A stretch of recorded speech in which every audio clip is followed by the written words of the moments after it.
It's been a real long time since we took a look at Huawei's mid-rangers.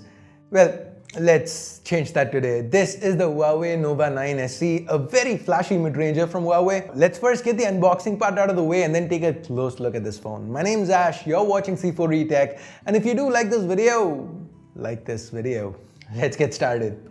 This here's the box the Nova 9 SE comes in.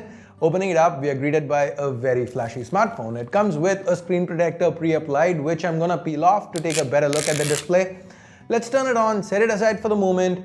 Next up, we've got this white cardboard insert that houses a SIM tool, a transparent soft case, and then we have a USB Type-A to Type-C cable, one with orange accents, followed by a 66-watt Huawei supercharger.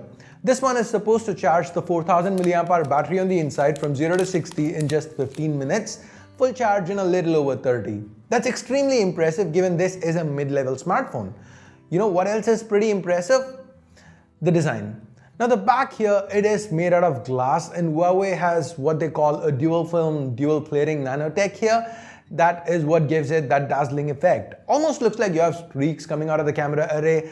In my humble opinion, it looks quite stunning. But also keep in mind, this is glass after all, so fingerprints are gonna be inevitable.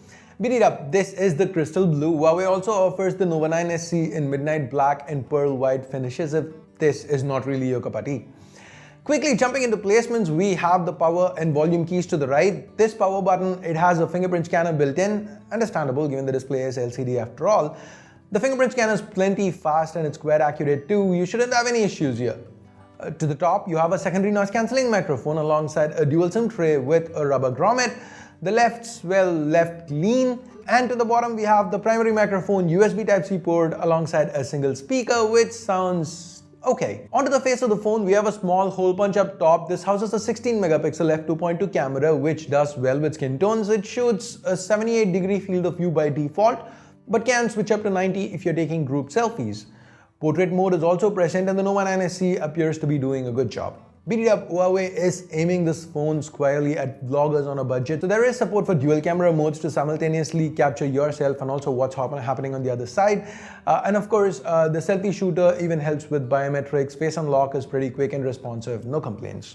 Barring this camera, we have a large 6.78-inch IPS LCD panel up front. While not AMOLED, the colors on this, they still pop quite nicely.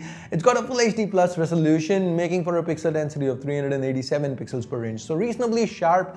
It's also fast with a 90 Hz refresh rate. Add to it, it's got a touch sampling rate of 270 Hz, so pretty responsive too. That said, this is still not a phone you should be buying if your primary use case is going to be gaming.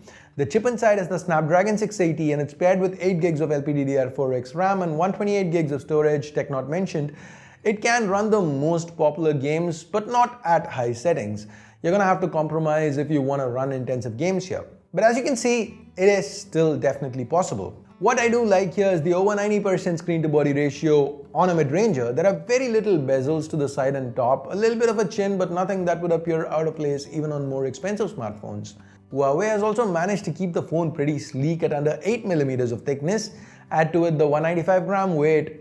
Now, despite the huge 6.78-inch display here, the Nova 9 SE, it's pretty easy on the hands.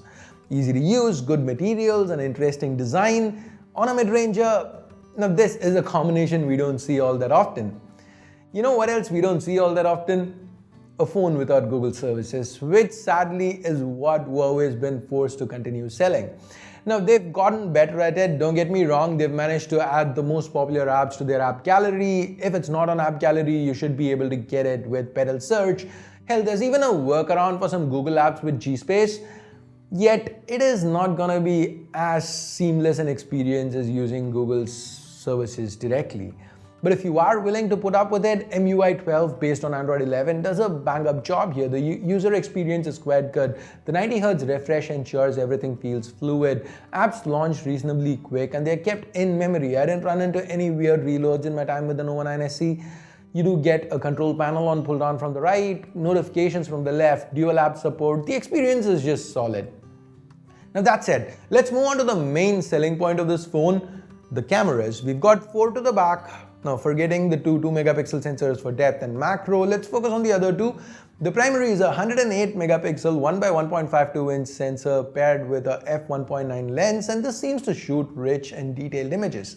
The large sensor size here and Huawei's processing algorithms most definitely help with these results. The ultra-wide has distortion compensation built in so the edges don't look weird.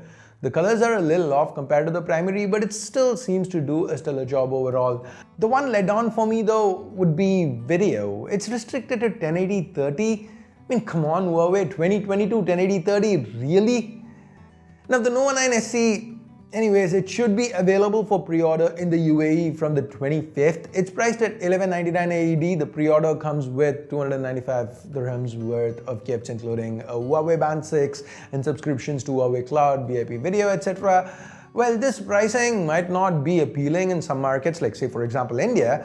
For the UAE, the pricing does seem pretty competitive given what else is on offer. Beat it up, here's the pricing in other markets and conversions that you might want to know. And with that, we get to the end of this quick little hands-on video. What do you think about the Nova 9 SE? Let me know your thoughts in the comments below. And while you're down there, thumbs up, thumbs down based on whatever you felt about this video. Subscribe, turn on notifications, hit that bell icon if you haven't yet. And thanks a lot for your time. Thanks a lot for watching. Till next time, my name's Ash. You've been watching C4E Tech. And I'm signing off for now. You guys have a great day. Bye-bye.